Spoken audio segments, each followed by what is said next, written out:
Third from the Sun is based on Richard Matheson's 1940 short story of the same name. Rod Serling wrote the teleplay, and Richard L. Baer directed his first of 7 episodes. Harry Wilde filled in for regular cinematographer George T. Clemens, and it shows.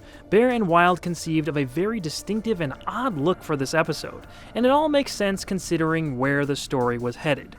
A scientist named Will Sturka works for a military base that's developing atomic bombs at an accelerated rate.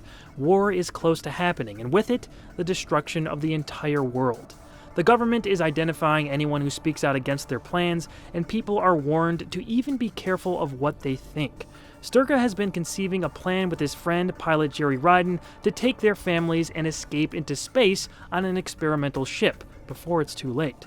But prying eyes and ears may be more aware of their plan than the pair realizes. Rod Serling seemed to usually get the rights to a story and change it completely for the Twilight Zone, but with this one, he stuck pretty close to the original, and I'm glad he did. Third from the Sun is filled with tension from beginning to end. Sturka and Ryden's covert conversations about how they're going to escape add a paranoia to the episode that ends up being justified. Every scene, from the acting and dialogue to the music and visuals, suggests anxiety. The acting from Fritz Weaver as Sturka and Edward Andrews as Carling is especially good. You better mind what you say. And what I think, too, Yeah, and what you think. Weaver would later be in probably my favorite episode called The Obsolete Man, but here he leads the story very well. The Carling character keeps popping up throughout the runtime as the pressure on our main characters increases. Clear as a bell, nothing but stars. You ever think, Sturka, that There may be people on those stars, too? With the music helping the atmosphere, Andrews is super creepy as Carling. And I mean super creepy. Something about that performance, whether it be his tone of voice or how he doesn't move his mouth much when he talks, just makes my skin crawl. Even how he moves. Look at how he drinks that lemonade and grabs the paper from the table. He has all the slimy charisma of an evil slug. I mean that as a compliment to Edward Andrews, of course. He pops up in another episode in Season 5 called You Drive, where he plays another unsavory character. The unique look of this episode really makes it stand out. All the shots in the Sturka home are canted or at other interesting angles. One of my favorites is at the table when they're playing poker. 16. 4.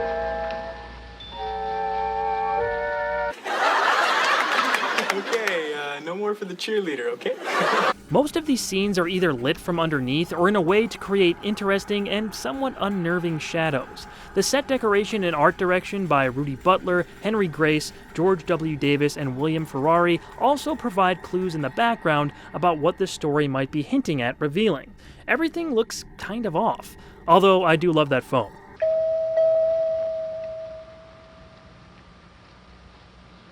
Yes? I'd be remiss if I didn't also mention those shots of the car. It looks like it's on some kind of treadmill, and even the sound it makes is strange.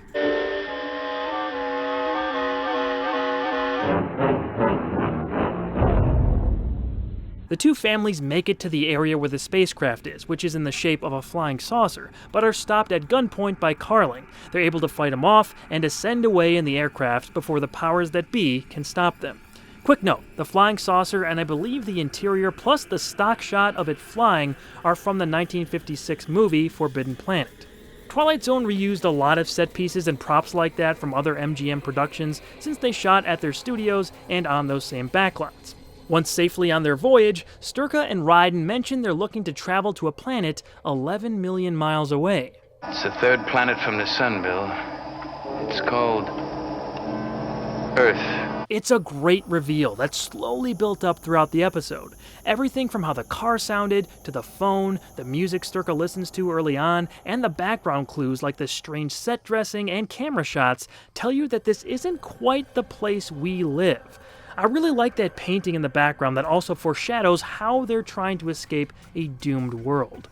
The aesthetics combined with a tension-filled story and absorbing characters make Third from the Sun a great episode to watch or rewatch. Picking up all the subtle hints that this isn't Earth make it a lot of fun the second or third time around. It goes to show you that sometimes things aren't obvious. Sometimes it's the small details that make a big difference in the Twilight Zone.